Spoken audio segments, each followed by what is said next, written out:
We've got a lot to get into. On the last CBA, the league actually came back to us last night at like 10 p.m. Nothing happened with the revenue share. And that is the whole thing what we're fighting for. They go and they change our salary cap, but only like half a percentage. Like they give us like 50 to 100,000 more dollars, which is like for individual players, or that's for teams? Teams. So it's like, oh, well, you're getting more money there. But it's like, no. Salary cap doesn't necessarily mean it will even affect you directly. No, someone else could get. That reaction right there tells you everything you need to know about the current state of WNBA leadership. When your own players are comparing the league's collective bargaining process to a reality TV show, you've got a serious problem. And it's not just one player saying this. Multiple sources within the Players Association confirmed to the Nine Sports that members feel more confused now than before the survey even went out. Here's what's actually happening behind closed doors, and why this entire negotiation process has turned into what one player called an absolute disaster. The leaked letter, 3 sources told the Nine Sports, did not come from Plum's camp, Stewart's camp, or Nafisa Collier's camp. That means almost by definition, it came from a faction within the PA less eager to settle. Terry Carmichael Jackson. Did you leak this letter, Terry? Come on, Terry. What purpose did that serve? Again, who is this for? All the infighting has left rank and file members deeply unsettled. One described the entire process to me as, quote, an episode of a reality TV show. Howard Megdal from the Nine Sports broke this story, and the details are damning. 3 separate sources confirmed that the leaked letter didn't come from Kelsey Plum's camp, Breanna Stewart's camp, or Nafisa Collier's camp, which means, almost by definition, it came from a faction within the PA less eager to settle. And all signs point to one person, Executive Director Terry Carmichael Jackson. The survey itself used what's called push polling methodology. This isn't a genuine question searching for an answer. It's a leading question designed to get a predetermined outcome. The question was structured to make players reject the league's offer before they even understood what was actually on the table. Would you accept the league's proposal of 50% of net revenue? We all know it's really 70%, but we'll get to that, which is less than 50% of gross revenue in an 8-year deal. 84% said no, I would not accept 15% and want the union to keep negotiating. This goes into what we're going to cover a little bit later. I need to know who that 16% is. I need to know who they are. I need to send them a gift card. I need to send them a postcard. I need to send them flowers. I need to say, you know what? Good for you. Thinking for yourself, which seems so rare here in the WNBA. Good for you having your own mind, because it seems so rare here in the WNBA. Let's break down what the survey actually asked. Would you accept the league's proposal of 50% of net revenue, which is less than 50% of gross revenue, in an 8-year deal? 84% said no. 15% said yes. Keep negotiating. But here's what the survey conveniently left out. The league has maintained that the current math actually puts players at north of 70% of net revenue, not 50. Multiple sources familiar with the current proposal confirmed this to the Nine Sports.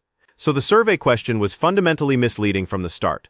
And according to Plum and Stewart's statement on Monday, there's a way to reach an agreement regardless of the revenue system if the actual revenue numbers are agreeable to the players.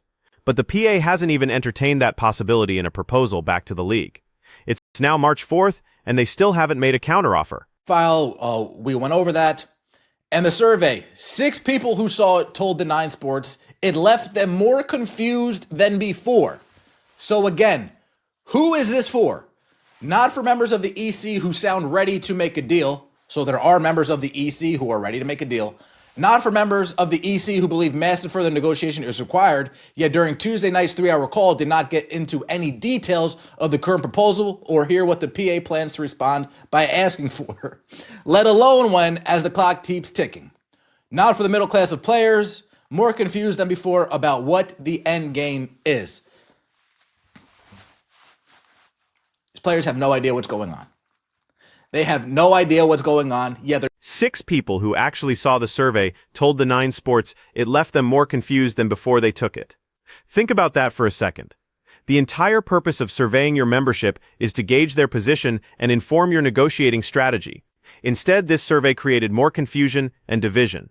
So who was this survey even for? Not for members of the executive committee who sound ready to make a deal. Not for members who believe massive further negotiation is required. Because during Tuesday night's 3-hour call, they didn't get into any details of the current proposal or hear what the PA plans to ask for in response. And definitely not for the middle-class players who are more confused than ever about what the endgame actually is. The rank-and-file members are deeply unsettled. One member described the entire process as an episode of a reality TV show.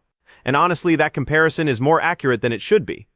We've got a lot to get into. On the last CBA, the league actually came back to us last night at like 10 p.m. Nothing happened with the revenue share. And that is the whole thing what we're fighting for. They go and they change our salary cap, but only like half a percentage. Like they give us like 50 to 100,000 more dollars, which is like For individual players, or that's for teams? teams. So it's like, oh, well, you're getting more money there. It's like, no, Salary cap doesn't necessarily mean it will even affect you directly. no, someone else could get Right. that. It fully has nothing to do with you as like a makes- player. no. And it makes literally no sense. And so they keep coming back and change. Hold on. Wes, yes, it does, Wes. Yes, it does.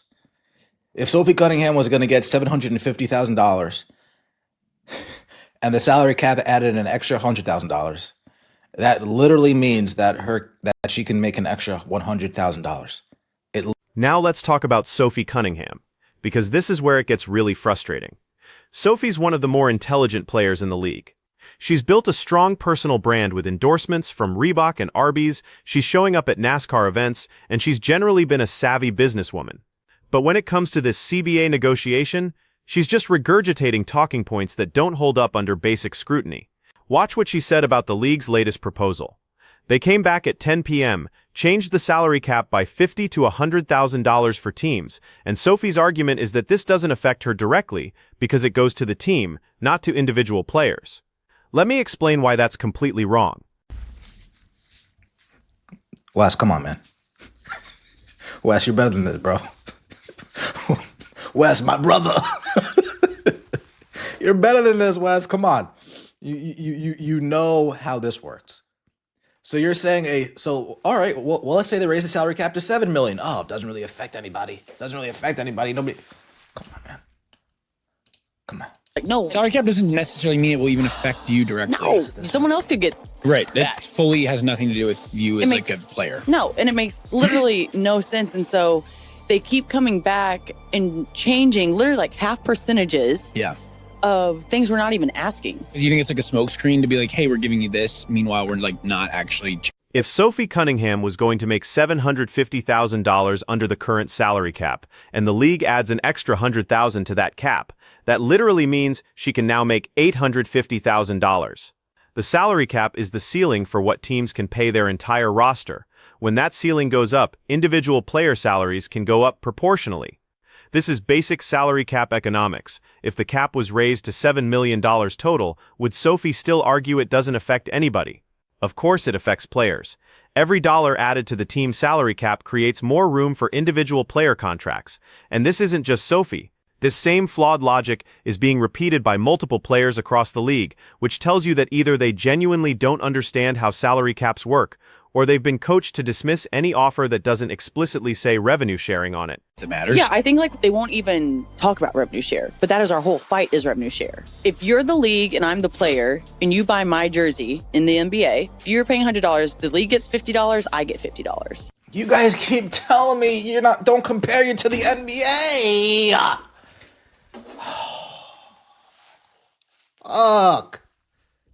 Okay. Right now in the W, it's like the league gets $97, $98 and I get $2. So when I bought your fucking jersey that all went to Kathy, And that's what I'm saying. They want 10 plus more games outside of playoffs. And like, then you got to pour into your product even more. But I'm telling you, they are trying to throw money at anything and everything and change half percentages, saying they moved and saying that they're listening to us. Yet our biggest thing that they haven't even touched on is revenue share whatsoever. And it's like revenue share is like the main thing that we need you to touch on. And you're Here's Sophie's other argument. The league keeps moving half percentages here and there on things players aren't even asking for, but they won't touch revenue sharing, which is the main thing players want. And on the surface, that sounds reasonable. But let's think about this critically for a second. The players declared revenue sharing as a non-negotiable. They said it was the hill they die on, except now they're complaining that the league is moving percentages here and there. Well, which is it? If revenue sharing is truly non-negotiable, then you shouldn't be negotiating percentages at all. You should be walking away from the table entirely. But the players aren't walking away. They're still negotiating, which means it's not actually non-negotiable. They've already moved off their original position by continuing to engage with alternative proposals. So the non-negotiable talking point was just that, a talking point with no real substance behind it. Yeah, it's called a non-negotiable. Remember that thing that you guys were talking about, a non-negotiable? But you moved? Well, it's not really a non-negotiable then. They're moving a percentage here, a half percentage there, a percentage here, a half a percentage there. Sophie, come on, man. Come on. Why are you doing this to me? And then there's the jersey revenue argument. Sophie claims that in the NBA, if you buy a jersey for $100, the league gets $50, and the player gets $50. But in the WNBA, the league gets $97 or $98, and the player gets $2. First of all, that's not how NBA jersey revenue actually works. The league takes a significant cut before players see anything, and individual players don't get 50% of their own jersey sales. That money goes into a pool that's distributed across the entire Players Association based on the overall revenue-sharing agreement.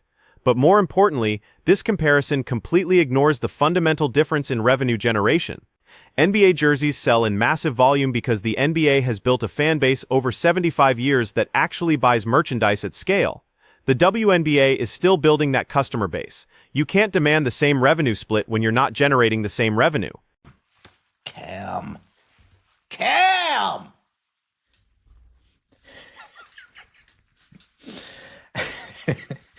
LA Sparks star Cameron Brink reveals that she hired a private chef, but it ended up costing $7,000 a month, which was more than her $6,500 a month WNBA salary. Folks, this is just keeping up with the Joneses. This is all this is. This is keeping up with the Joneses. That's why they need more money. What they have right now is more than enough, but they can't keep up with their neighbor. They can't keep up with the person across the street. They can't keep up with the NBA counterparts. They can't keep up with the baseball guys. They can't keep up with the soccer guys. They just want to keep up. They just want to keep up. Oh, I want this bag. I want that bag. I want this chef. I want that chef. I want this house. I want this car. I had a chef. That was... Period. No, that was... Now let's talk about Cameron Brink, because this is the perfect example of why these players need financial literacy education more than they need higher salaries right now.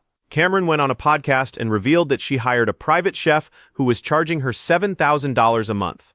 Her WNBA salary at the time was $6,500 a month. Let that sink in. She was paying more for a chef than she was earning from basketball. And her explanation was that the chef was shopping at Erewhon, the luxury grocery store in Los Angeles where a smoothie costs $23. Cameron's response? That was way too much. I'm on my rookie contract at $70,000.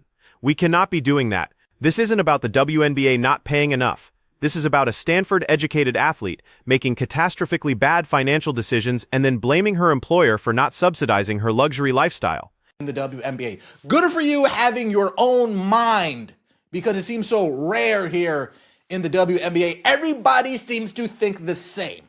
So whoever that 60% is, reach out to me privately, send me an email, hit me up on Twitter, whatever the case may be, and I'll make sure to shout you out and take care of you accordingly, because I am impressed by you 16%. The comment section on that video was brutal, and rightfully so. One person wrote, "I feel like preliminary math could have caught this ahead of time. I guess the Stanford education isn't what it used to be." Another said, "She grew up with Steph Curry and thinks she can copy his lifestyle. Newsflash, you don't have $100 million in the bank. Learn to cook like a regular person." And that's the real issue here. These players are trying to keep up with the Joneses. They see NBA players with private chefs, luxury cars, massive houses, and they want the same lifestyle immediately, without putting in the decades of work to build a league that can support that level of compensation. Cameron Brink doesn't need a higher WNBA salary. She needs to learn how to use the calculator app on her phone and make a grocery list like everyone else making $70,000 a year. The entitlement is staggering. Let's get back to the core issue with this CBA negotiation. 84% of players said they would not accept the league's current proposal. But I need to know who that 16% is who said yes. I need to send them a gift card, flowers, a postcard, something. Because that 16% represents players who are actually thinking for themselves, which seems incredibly rare in the WNBA right now. Everybody else seems to think exactly the same way, say exactly the same things, repeat the same talking points, word for word. It's groupthink at its absolute worst. So whoever that 16% is, reach out privately, send an email, hit me up on Twitter, because I'm genuinely impressed that you're willing to go against the herd mentality and evaluate this deal on its actual merits. Here's what that 16% probably understands that the other 84% doesn't. If players force any type of season stoppage or cancellation, the WNBA will 100% rescind all of what they've proposed, and players will get less so the league can recoup those losses. These veteran players pushing for a hardline stance are literally shortening younger players' careers and earning potential to get their own bag before they retire. One commenter on the survey results put it perfectly. This whole thing is based on one player. If the hype falls off for Caitlin Clark, if she gets hurt and can't continue, this house of cards collapses. And that's the uncomfortable truth nobody in the PA wants to acknowledge. This entire negotiating position is built on the assumption that the Caitlin Clark effect is permanent and sustainable. It's not. The WNBA had record ratings in 2024 because of one player bringing in a massive new audience. That audience is fickle. They're not die-hard WNBA fans yet. They're Caitlin Clark fans who happen to watch WNBA games.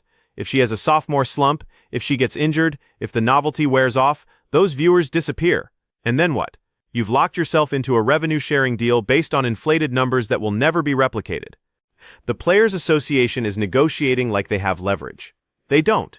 The league has all the leverage here. The WNBA operated at a loss for 2 decades before 2024.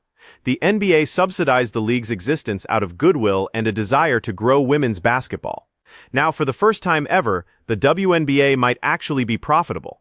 And instead of taking a reasonable deal that locks in significant salary increases and builds a foundation for future growth, the PA is gambling everything on maximizing short-term revenue sharing. It's short-sighted, it's reckless, and it's being driven by players who are at the end of their careers and want to cash out before they retire. Breanna Stewart is 30 years old. Kelsey Plum is 29. They've got maybe 3 or 4 more prime years left. They're not thinking about what's best for the league in 2035. They're thinking about what puts the most money in their pockets right now. And the younger players, the ones who will actually be in the league for the next decade, are being let off a cliff by veterans who won't be around to deal with the consequences. Let's talk about leadership, or the complete lack thereof. Terry Carmichael Jackson, the executive director of the WNBA Players Association, has been an absolute disaster in this role. She's the one who likely leaked that letter to create division and pressure the negotiating committee. She's the one who designed a push-pull survey that confused members instead of informing them. She's the one who has failed to present a coherent counteroffer to the league despite having months to prepare. Just because you have the title of executive director doesn't make you a leader. Just because you wear the name badge that says manager doesn't mean you can actually manage. Leadership requires vision, communication, strategy, and the ability to unite people toward a common goal. Terry Carmichael Jackson has demonstrated none of those qualities. Instead, what we're seeing is a bunch of chickens with their heads cut off running around clucking at each other while the clock ticks down toward a potential work stoppage that will devastate the league's momentum. There's no strategy. There's no coherent vision. There's just chaos masquerading as solidarity. And the players themselves bear responsibility here too. They keep saying they want to be taken seriously as professional athletes. They want respect. They want to be covered like the NBA. But then they turn around and handle their business like amateurs. A professional athletes union would have financial experts breaking down every proposal in detail. They would have economists modeling out the long-term implications of different revenue-sharing structures. They would have communications professionals managing the public narrative. They would have negotiators who understand leverage and timing. Instead, the WNBA Players Association has players going on podcasts contradicting each other, leaking internal documents to the media, conducting push polls that confuse their own membership, and making basic mathematical errors about how salary caps work. This is exactly what a reality TV show looks like. Drama, confusion, manufactured conflict, people making emotional decisions instead of strategic ones. And the worst part is, the players don't even seem to realize how this looks to the outside world. The WNBA has been a reality TV show for years now. The games are reality TV. The coverage is reality TV. The drama is reality TV. We've got players dating players, players dating coaches, constant social media feuds, manufactured controversies, and now a collective bargaining negotiation that's being conducted like an episode of The Real Housewives, and I say this as someone who has covered actual reality TV. This isn't a compliment. Reality TV works because it's entertaining trash that people watch to feel superior to the people on screen. Is that really how WNBA players want to be perceived? As entertaining trash? Because that's what happens when you prioritize drama over professionalism. That's what happens when you make decisions based on emotion instead of evidence. That's what happens when you let the loudest voices in the room dictate strategy instead of the smartest voices. Here's the thing that makes this entire situation so frustrating. The WNBA finally has momentum. After 28 years of struggling for relevance, the league had its breakthrough season in 2024. Attendance was up, ratings were up, merchandise sales were up, corporate sponsorships were flooding in. This was the moment to capitalize on that momentum with a smart, strategic CBA that locks in growth and builds toward long-term sustainability. Instead, the Players Association is risking all of that momentum by playing hardball over revenue-sharing semantics while refusing to even consider alternative proposals that might actually put more money in players' pockets. Kelsey Plum and Brianna Stewart said on Monday that there's a way to reach an agreement regardless of the revenue system if the actual revenue numbers are agreeable to players, but the PA hasn't entertained that possibility. They're so fixated on the term revenue sharing that they won't even look at deals that might give them more actual money through different structures. It's like turning down a job that pays $150,000 a year because you're holding out for a job that promises you 20% of company profits, even though 20% of profits might only equal $100,000. You're prioritizing the structure over the outcome, and that's just bad negotiating. And let's address the elephant in the room. The players keep comparing themselves to the NBA and demanding the same 50-50 revenue split that NBA players have. But they conveniently ignore the fact that NBA players agreed to a 50-50 split after the league had already been profitable for decades and had built a massive global fan base.